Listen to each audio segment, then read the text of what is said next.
নমস্কার বন্ধুগণ। 12 October 1972 south আমেরিকার উরুগুয়া দেশ থেকে একটি চার্টার্ড প্লেন টেক অফ করে চিলি দেশের সান্টিয়াগো যাওয়ার জন্য। ওই প্লেনের মধ্যে কিছু রাগবি প্লেয়ার বসেছিল আর ওনাদের সাথে তাদের ফ্যামিলি এবং ফ্রেন্ড যাত্রা করছিল। কিন্তু এই 3 ঘন্টার যাত্রা ওই প্যাসেঞ্জারদের জন্য কাল হয়ে দাঁড়ায়। 13 অক্টোবর 1972 ফ্লাইট 571 আন্দিজ পাহাড়ে ক্র্যাশ করে যায়। প্লেনের মধ্যে বসে থাকা 45 জন প্যাসেঞ্জারের মধ্যে 33 জন প্যাসেঞ্জার এই প্লেন ক্র্যাশেতে বেঁচে যায়। কিন্তু তারা কেউ জানতো না যে প্লেনটি কোথায় ক্র্যাশ করেছে। ফ্লাইট 571 3750 মিটার উচ্চতাতে আন্দিজ পর্বতের কোনো একটি অজানা জায়গাতে পড়েছিল। দীর্ঘ 8 দিন ধরে রেস্কিউ অপারেশন করা হয়, কিন্তু না তো ওই প্লেনের কোনো খোঁজ পাওয়া যায় আর না বেঁচে থাকা ওই প্যাসেঞ্জারদের। আর এরই কারণে রেস্কিউ অপারেশনকে ক্যান্সেল করে দেওয়া হয়। এরপর ওই প্লেন ক্র্যাশেতে যে সমস্ত প্যাসেঞ্জার বেঁচে গিয়েছিল তারা বেঁচে থাকার জন্য মৃত্যুর সঙ্গে লড়াই শুরু করে দেয়।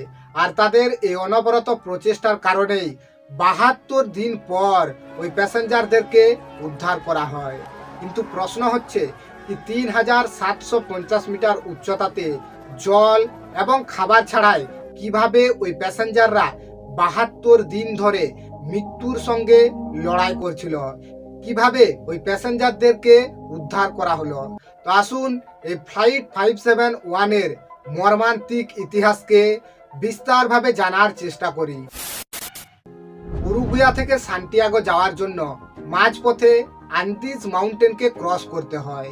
সাউথ আমেরিকার এই আন্দিজ মাউন্টেন পৃথিবীর সবচেয়ে লম্বা মাউন্টেন। হিমালয়ের পর এখানে সব থেকে বড় বড় পাহাড় দেখতে পাওয়া যায়। আর এই আন্দিজ মাউন্টেন ওই প্যাসেঞ্জারদের জন্য মৃত্যুর ফাঁদ হয়ে দাঁড়ায়। 12 অক্টোবর 1972 ফ্লাইট 571 উরুগুয়ার থেকে টেক অফ করার পর কয়েক ঘন্টার মধ্যেই প্লেন আন্দিজ পর্বতের উপরে পৌঁছে যায়। আর ঠিক এই সময় আন্দিজ পর্বতে ঝড় শুরু হয়ে যায়, যার কারণে প্লেন আগে যেতে পারে না। তো পাইলটরা ডিসিশন নেয় কি ওই দিন প্লেনকে আর্জেন্টিনাতে ল্যান্ড করিয়ে দেবে আর পরের দিন পুনরায় টেক অফ করবে।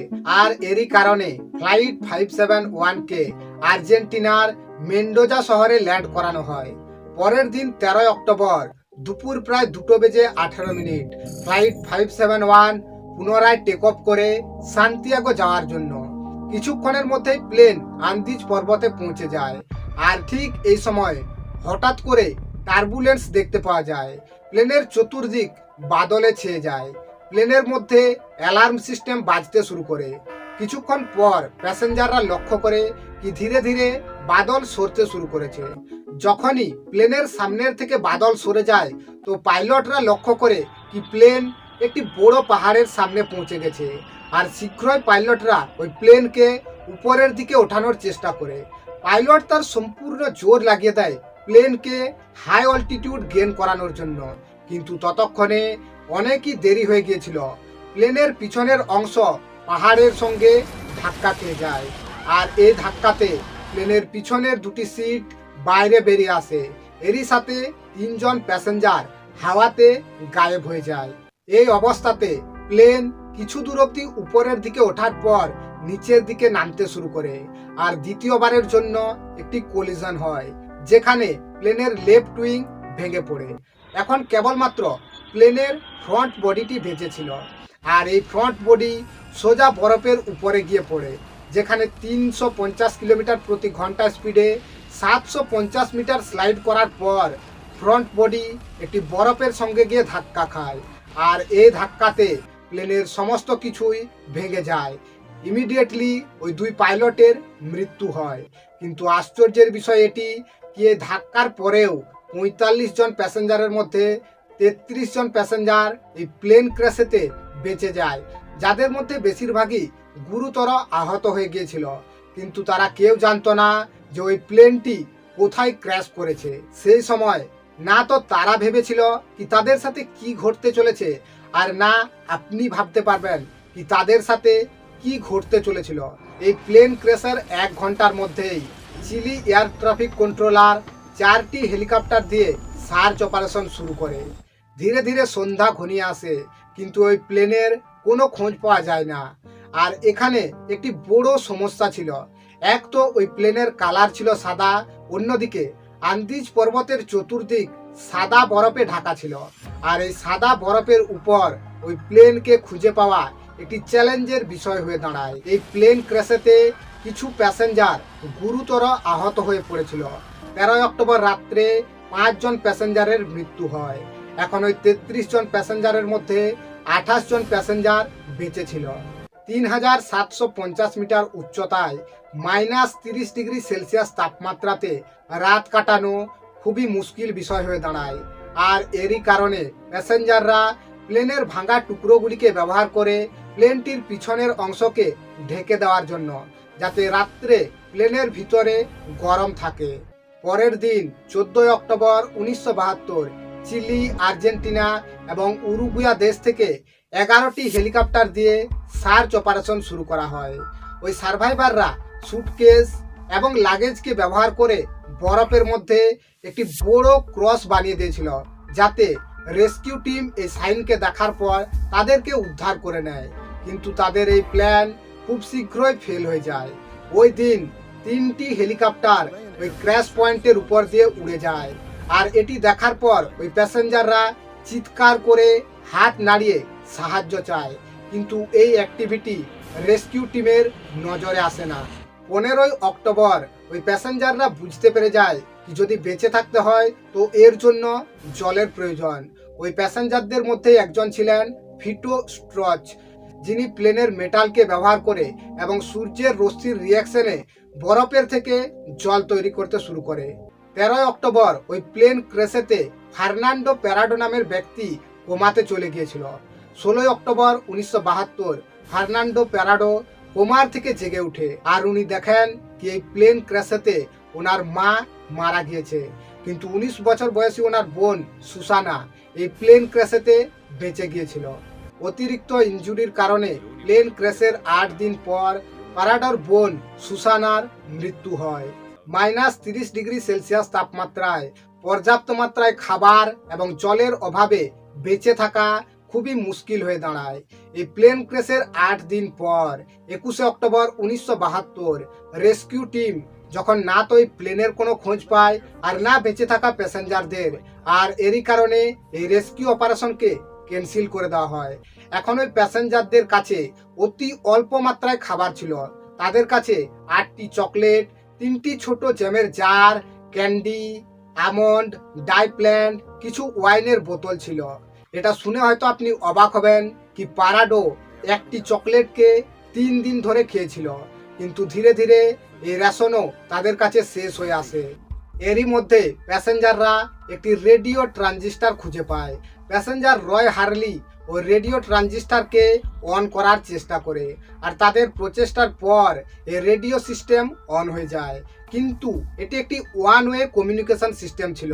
এর অর্থ কি বাইরের কমিউনিকেশন তারা শুনতে পাবে, কিন্তু তাদের কোনো মেসেজ তারা বাইরে পাঠাতে পারবে না। আর এই রেডিও সিস্টেমকে অন করার পর তারা জানতে পায় কি রেস্কিউ অপারেশন ক্যান্সেল করে দেওয়া হয়েছে। আর এটি শোনার পর প্যাসেঞ্জাররা হতাশ হয়ে পড়ে। প্যাসেঞ্জাররা হাত জোড়ো করে ভগবানের কাছে প্রার্থনা করে। তাদের কাছে খাবারও ধীরে ধীরে শেষ হতে চলেছিল। আর এই 3800 মিটার উচ্চতায় না তো কোনো গাছ ছিল আর না কোনো পশু যাকে মেরে তারা তাদের ভোজন গ্রহণ করবে। এরপর প্যাসেঞ্জাররা সিটের কটন এবং প্লেনের ভাঙা টুকরোকে খাওয়ার চেষ্টা করে, কিন্তু এতে তারা আরও বেশি মাত্রায় অসুস্থ হয়ে পড়ে। আর এরকম সিচুয়েশনে যখন খাবার না পেয়ে মারা যাওয়া ছাড়া আর কোনো উপায় ছিল না, তো তখন ওই প্যাসেঞ্জাররা এমন কিছু সিদ্ধান্ত নেয় যেটি শুনে আপনিও অবাক হয়ে যাবেন। ওই প্লেন ক্র্যাশেতে যে সমস্ত প্যাসেঞ্জার মারা গিয়েছিল তারা প্রত্যেকেই হয় তাদের ফ্যামিলি বা ফ্রেন্ড ছিল। আর এরকম সিচুয়েশনে ওই বেঁচে থাকা প্যাসেঞ্জাররা তাদের ফ্যামিলি এবং ফ্রেন্ডের মাংস খাওয়ার সিদ্ধান্ত নেয়। কিছু কিছু প্যাসেঞ্জার এই সিদ্ধান্তকে মেনে নিতে পারে না, কিন্তু যখন তাদের কাছে আর কোনো রাস্তা ছিল না তো প্রত্যেকেই তাদের মাংস খাওয়া শুরু করে। এই প্লেন ক্র্যাশের 16 দিন পর 29 অক্টোবর 1972 তাদের কাছে এই রেশনও ধীরে ধীরে সমাপ্ত হতে চলেছিল। এর থেকে আর খারাপ কিছু হওয়ার ছিল না। কিন্তু সেই রাতে একটি ভয়ানক ঘটনা ঘটে। ওই প্যাসেঞ্জাররা প্লেনের বাইরে একটি ভয়ানক শব্দ শুনতে পায়। তারা বুঝতে পারে কি পাহাড়ের থেকে বরফ ধসে পড়ছে, আর এই বরফের ধসেতে প্লেনের সম্পূর্ণ অংশ বরফে চাপা পড়ে যায়। এই বরফ ধসে 8 জন প্যাসেঞ্জার বরফের মধ্যে চাপা পড়ে মারা যায়। এখন 33 জন প্যাসেঞ্জারের মধ্যে কেবলমাত্র 19 জন প্যাসেঞ্জার বেঁচে ছিল, আর ওই 19 জন প্যাসেঞ্জার বরফের নিচে চাপা পড়েছিল। 2 দিন ধরে তারা বরফের মধ্যে থাকার পর, বিভিন্ন রকমের প্রচেষ্টার পর বরফের মধ্যে একটি টানেল বানায় এবং তারা ওই বরফের বাইরে বেরিয়ে আসে। কিন্তু বাইরে এসে দেখে কি পুনরায় বরফের ঝড় শুরু হয়ে যায়, আর এরই কারণে তারা আবার ওই প্লেনের ভিতরে চলে যায়। দীর্ঘ 3 দিন ধরে ওই বরফের মধ্যে থাকার পর তৃতীয় দিন তারা বরফের থেকে বাইরে বেরিয়ে আসে। এরপর তারা বুঝতে পেরে যায় কি তাদেরকে কেউ বাঁচাতে আসবে না। যদি তাদেরকে বেঁচে থাকতে হয় তো তাদেরকে নিজেদেরকেই কোনো না কোনো রাস্তা খুঁজতে হবে। কেনেসা, পারাডো এবং ভিজিটিন পায়ে হেঁটে রাস্তা খোঁজ করার সিদ্ধান্ত নেয়। তাদের কাছে ওই প্লেন ক্র্যাশের লোকেশন জানা অত্যন্ত জরুরি ছিল। কি প্লেনটি কোথায় ক্র্যাশ করেছে। তাদের মনে পড়ে কি প্লেন ক্র্যাশ করার কিছুক্ষণ আগে কো পাইলট একটি স্টেটমেন্ট দিয়েছিল কি প্লেন কুরিকো শহরকে ক্রস করে গেছে, আর এরই কারণে তারা সিদ্ধান্ত নেয় কি তারা পশ্চিম দিশাতে এগিয়ে যাবে। কিন্তু তাদের এই প্রেডিকশন অনেকই বড় ভুল প্রমাণ হয়ে যায়, কারণ কো পাইলট নিজেও জানতো না যে প্লেন অ্যাকচুয়ালি কোথায় ছিল। ওই প্লেন ক্র্যাশের 33 দিন পর 15 নভেম্বর 1972 ওই 3 জন প্যাসেঞ্জার পায়ে হেঁটে বেরিয়ে পড়ে রাস্তার খোঁজ করতে। কিছু দূর চলার পর তারা তাদের প্লেনের সেই পিছনের ভাঙা টুকরোটি দেখতে পায়, যেখানে তারা কিছু খাবার পায় এবং কিছু ক্লোথ পায়। ওই প্লেন ক্র্যাশের সাইডে তারা একটি 2 ওয়ে কমিউনিকেশন রেডিও সিস্টেম খুঁজে পায়। এর অর্থ এতে ইনকামিং এবং আউটগোয়িং 2 ধরনের কমিউনিকেশন সম্ভব। আর ওই প্লেন ক্র্যাশের সাইডে তারা একটি 24 ভোল্টের ব্যাটারি খুঁজে পায়। কিছুদিন পায়ে হেঁটে চলার পর তারা সিদ্ধান্ত নেয় কি যদি আমরা পায়ে হেঁটে এগিয়ে যাই, এর থেকে রেডিও অপারেটর সিস্টেমকে অন করলে আমাদের জন্য বেটার হবে। আর এরই কারণে তারা ওই রেডিও অপারেটর সিস্টেমকে অন করার চেষ্টা করে, কিন্তু এই প্ল্যানেও তারা অসফল হয়ে যায়। কারণ এয়ারক্রাফটের রেডিও সিস্টেম 115 ভোল্ট এসিতে কাজ করে, আর তাদের কাছে কেবলমাত্র 24 ভোল্টের ডিসি ব্যাটারি ছিল। এরপর তারা রিয়েলাইজ করে যদি বেঁচে থাকতে হয় তো তাদেরকে পশ্চিমের দিশাতে এগিয়ে যেতে হবে। ক্র্যাশের 59 দিন পর 11 ডিসেম্বর 1972 পুনরায় পাহাড়ে বরফের ধস নামে, আর এই বরফের ধসেতে আরও 3 জন প্যাসেঞ্জারের মৃত্যু হয়। এখন 33 জন প্যাসেঞ্জারের মধ্যে কেবলমাত্র 16 জন প্যাসেঞ্জার বেঁচে ছিল। এরপর পারাডো, কেনেসা এবং ভিজিটিন পুনরায় বেরিয়ে পড়ে রাস্তার খোঁজ করার জন্য। তারা ভেবেছিল কি 2-3 দিনের মধ্যে হয়তো তারা কোনো রাস্তা খুঁজে নেবে। 3800 মিটার উচ্চতাতে না তো তাদের কাছে কোনো টেকনিক্যাল গিয়ার ছিল, না কোনো ম্যাপ, আর না কোনো ক্লাইম্বিং এর এক্সপিরিয়েন্স। আর এরকম পরিস্থিতিতেও তারা এগিয়ে চলে। দিনের আলোতে তারা ধীরে ধীরে এগিয়ে যায় এবং রাত্রিতে একটি ছোট্ট স্লিপিং ব্যাগের মধ্যে একজন আরেকজনের গায়ে লেগে শুয়ে পড়তো। 4 দিন হাঁটার পর তারা বুঝতে পেরে যায় কি তারা রং পথে চলে এসেছে, আর যদি এইভাবে চলা হয় তো তাদের কাছে খুব শীঘ্রই খাবারের সংকট দেখা দেবে। আর এরই কারণে 15 ডিসেম্বর 1972 ভিজিটিন ক্র্যাশ পয়েন্টে ফিরে আসার সিদ্ধান্ত নেয়। ডাউনহিল ট্র্যাক থাকার জন্য ভিজিটিন এয়ারক্রাফটের সিটকে স্লের মতো করে ব্যবহার করে। তাই যেখানে পাহাড়ের উপরে উঠতে 4 দিন সময় লেগেছিল, সেখান থেকে ক্র্যাশ পয়েন্টে পৌঁছাতে কেবলমাত্র 1 ঘন্টা সময় লাগে। এর 3 ঘন্টা পর পারাডো এবং কেনেসা পাহাড়ের চটিতে পৌঁছে যায়, কিন্তু দূর দূর পর্যন্ত বরফের পাহাড় ছাড়া আর অন্য কিছুই দেখতে পাওয়া যায় না। কেনেসা চিন্তা করে কি আমরা মরতে চলেছি। পারাডো কেনেসাকে বলে কি হয়তো আমরা মৃত্যুর দিকেই এগিয়ে যাচ্ছি, কিন্তু আমার মনে হয় বসে থেকে মৃত্যুর জন্য অপেক্ষা করার চেয়ে মৃত্যুর দিকে এগিয়ে যাওয়াটাই ভালো। আর ঠিক এই সময় ক্যানেসা দূরে একটি লোয়ার পিক দেখতে পাওয়া যায়, যে পাহাড়ের উপর কোনো বরফ ছিল না।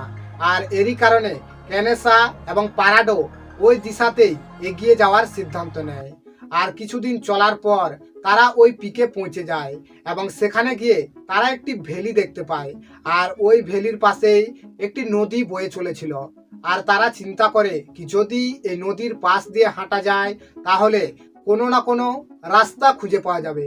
অনবরত 10 দিন ধরে ওই নদীর পাশ দিয়ে হেঁটে যাওয়ার পর তারা হিউম্যানের প্রেজেন্স দেখতে পায়।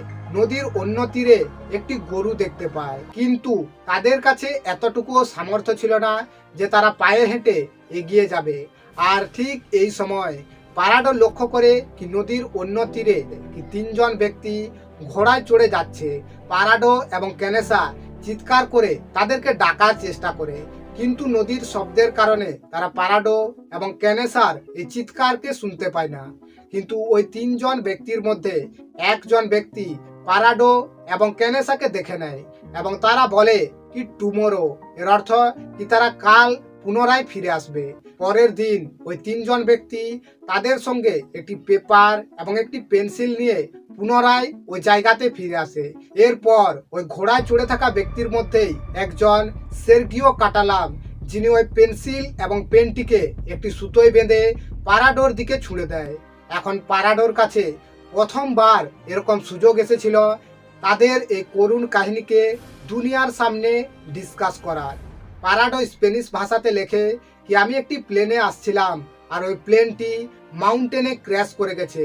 আমি একজন উরুগুয়ান, আমার 14 জন সঙ্গী প্লেন ক্র্যাশের সাইডে আছে। আমরা খুব তাড়াতাড়ি এখান থেকে বেরোতে চাই। আমাদের কাছে খাবার পর্যন্ত নেই, হাঁটার শক্তি পর্যন্ত নেই। আমরা কোথায় আছি, আমাদেরকে বাঁচিয়ে নিন। আর এই মেসেজটি দেখার পর সের্গিও বলে কি আমি বুঝতে পেরে গেছি। ওই 3 জন ব্যক্তির মধ্যেই একজন বলে ওঠে কি আমি এ ধরনের ঘটনা নিউজে দেখেছিলাম কি 2 মাস আগে একটি প্লেন ক্র্যাশ করেছিল। কিন্তু এটি শোনার পর তারা 3 জনেই আশ্চর্য হয়ে যায় কি 2 মাস আগে যে প্লেন ক্র্যাশ হয়েছিল সেই প্লেন ক্র্যাশের প্যাসেঞ্জাররা এখনো কিভাবে বেঁচে আছে। আর এরপর সার্গিও ঘোড়াতে চড়ে 10 ঘন্টা ধরে পশ্চিমের দিশাতে এগিয়ে যায়। এর থেকে আপনি কল্পনা করতে পারেন কি তারা মানুষের বস্তির থেকে কতটা দূরে ছিল। আর বাকি 2 জন ব্যক্তি পারাডো এবং ক্যানেসাকে পাশের শহরে নিয়ে যায়। সার্গিও পাশের শহরে পৌঁছানোর পর সেখানের আর্মি কমান্ডকে ইনফর্ম করে, যেখান থেকে সান্তিয়াগোর আর্মি কমান্ডকে ইনফর্ম করা হয়। আর এই নিউজ সামনে আসার সাথে সাথেই এটি একটি ইন্টারন্যাশনাল নিউজে পরিণত হয়। এরপর চিলি এয়ার ট্রাফিক 3টি হেলিকপ্টার পাঠায় রেস্কিউ করার জন্য। পারাডোকে সঙ্গে নেওয়া হয় লোকেশন পয়েন্টকে খুঁজে বের করানোর জন্য। পারাডো এবং ক্যানেসা যখন পায়ে হেঁটে এগিয়ে আসছিল তো তারা একটি পেপারে ট্রেকিং পয়েন্টকে ইন্ডিকেট করেছিল। আর ওই ট্রেকিং পয়েন্টের সাহায্যেই ওই রেস্কিউ টিম খুব সহজেই ক্র্যাশ পয়েন্টে পৌঁছে যায়। 22শে ডিসেম্বর 1972, ক্র্যাশের 72 দিন পর ওই রেস্কিউ টিম ফাইনালি ওই 14 জন সার্ভাইভারদের রেস্কিউ করে নেয়। বেঁচে থাকার জন্য অনবরত মৃত্যুর সাথে লড়াই করার কারণে এই ঘটনাকে আন্দিজের রহস্য বলেও অভিহিত করা হয়। আশা করছি ভিডিও আগের মতো ইনফরমেটিভ ছিল। ভিডিওটি দেখার জন্য আপনাকে অসংখ্য ধন্যবাদ।